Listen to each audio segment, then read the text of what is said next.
Hello everyone, our topic this week was requested by all of these lovely people. We'll be going over the Lord of Hallows from Darksiders 3.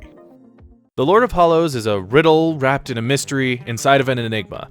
There are as many questions about the Lord of Hallows as there are answers. So let's start with the solid information we have on the guy. The Lord of Hallows plays a major role in Darksiders 3. He cryptically advises Fury on her quest and grants her power. Just as importantly, he's only one of 4 named character allies that Fury has during the entire game, 5 if you count Vulgrim, with the others being Ulthane, Usil, and her brother Strife in disguise. While we don't know for certain, the Lord of Hallows is generally considered to be a demon. He resides in a realm that Fury calls the Hallows, which he also calls a bastion of hell, something that the Lord of Hallows admits to while noting that he alone rules that particular section of hell.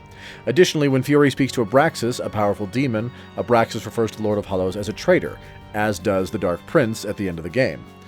Unless Abraxas and the Prince are also members of the Charred Council, more on that later, which, at least for Abraxas' part, seems unlikely, these two facts together indicate that the Lord of Hallows is likely of demonic origin. He has also given us information on the Charred Council that we have never had concretely before. Because at one point, long in the past, the Lord of Hallows was in fact a member of the Charred Council itself. All depictions of the Charred Council have involved interactions with mammoth stone faces in some sort of seemingly hellish or at least volcanic region hiding somewhere in the cosmos. The franchise has hinted at the possibility that those images might be facades, but they've hinted just as strongly that the stone trio on screen are the Charred Council in truth. The Lord of Hallows is the first and only in-game source of information that concretely confirms that the council is made up of individuals outside of those stone faces they use to speak to everyone. For an unknown but presumably long period of history, the Lord of Hallows served as a member of the Charred Council, seeking, along with his fellow council members, to maintain order and balance across all of creation. However, as time passed, the council at large narrowed and shrank their mandated mission to focus almost solely upon the affairs of angels and demons, maintaining balance between those two factions, specifically at the expense of humanity and presumably at the expense of the rest of the universe at large. To be fair, so far as we the player base have seen, the forces of heaven and hell are absolutely the biggest power players in the cosmos at large, although that could just be because that's where the focus of the games are.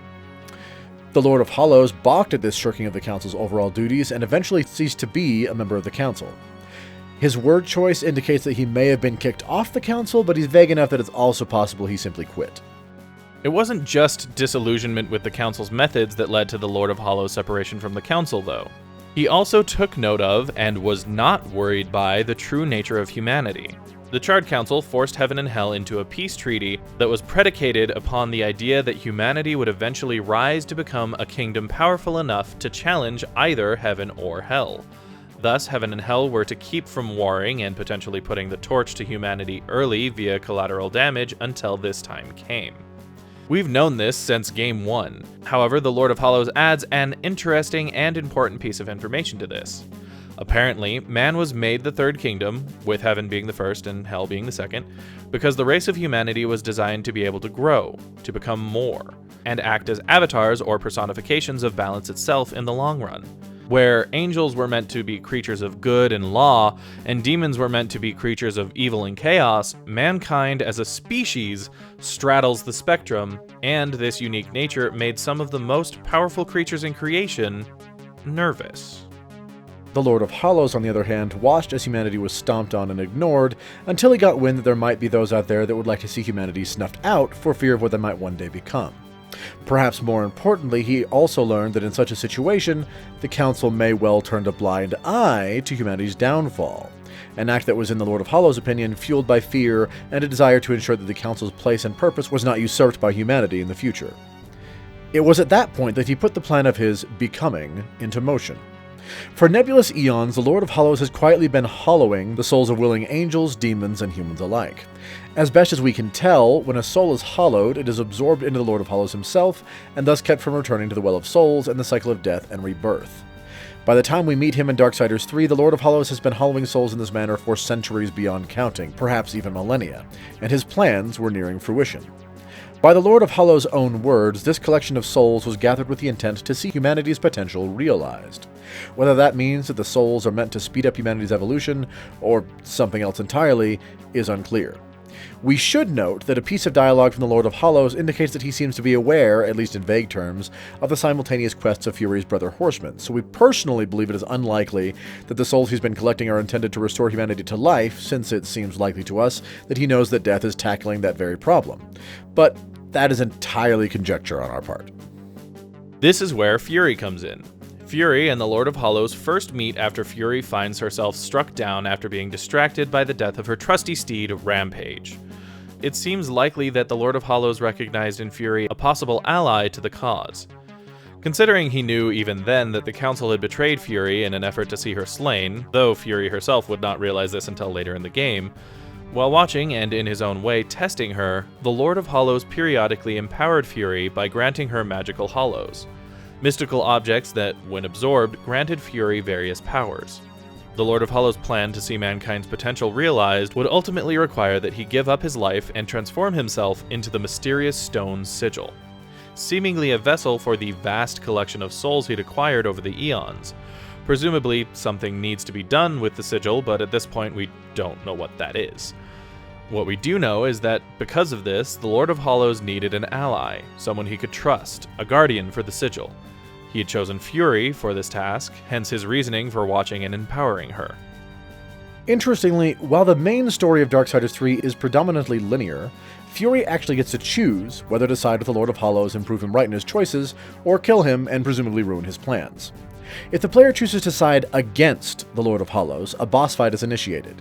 Here we learn that he can summon shadowy skeletons to fight for him, beat on us with his giant staff, generate waves of sickly-looking greenish-yellow energy, and use the power of the Hallows he granted Fury, like fire, lightning, and etc. Also like Fury, the Lord of Hallows has to switch between Hallows in combat, but, uniquely, he can also strip Fury of her ability to use a given Hallow's power if they're using the same Hallow at the same time. Additionally, the Lord of Hallows can generate portals and suck people into them, though he does not appear to use his ability in combat. If Fury kills the Lord of Hallows, his body erupts into a burst of light, presumably freeing all of his collected souls to be returned to the Well of Souls and ruining his plans. On the other hand, if Fury sides with the Lord of Hallows, he instead, of his own volition, bursts into a similar flash of light, but in this scenario leaves behind the mysterious stone sigil, placing his plan under Fury's protection and in her care, though telling her next to nothing about the plan itself, and thus leaving Fury and the player base without any idea what the sigil is for or how to use it. This entire exchange happened within a protective barrier erected by the Lord of Hallows, and as such no one else, not even Fury's Watcher, were privy to the details of their conversation. If Fury acquires the sigil, she lies to the Watcher about it. You killed him? He was mad. Mad as the rest. Keeping the details and the nature of the sigil to herself until briefly engaging the Charred Council in battle later, when she reveals the sigil's existence, halting their attacks on her. It's implied that the sigil has the power to end the Council, though the exactitudes of how or why, like so many things related to the Lord of Hallows, are left a mystery. And that's basically the story of the Lord of Hallows. Cryptic ally to Fury and possible champion of humanity alongside her. We hope you enjoyed this video. If you did, please leave us a like, and if you know someone who might enjoy it, send them our way. If you have ideas for videos you'd like to see us do in the future, do like these fine people, and let us know in the comments down below. If you'd like to see more videos from us in the future, be they lore or let's play, go ahead and hit that subscribe button. In the meantime, this has been True Masters and Morons, signing off. Thanks for watching this video. If you'd like to see more like it, hit that subscribe orb. To see our last Let's Play, click or tap the link on the right. For our last lore video, click the link on the left. Thank you to all of our patrons for making these videos possible. Thanks for watching, and we'll see you next time.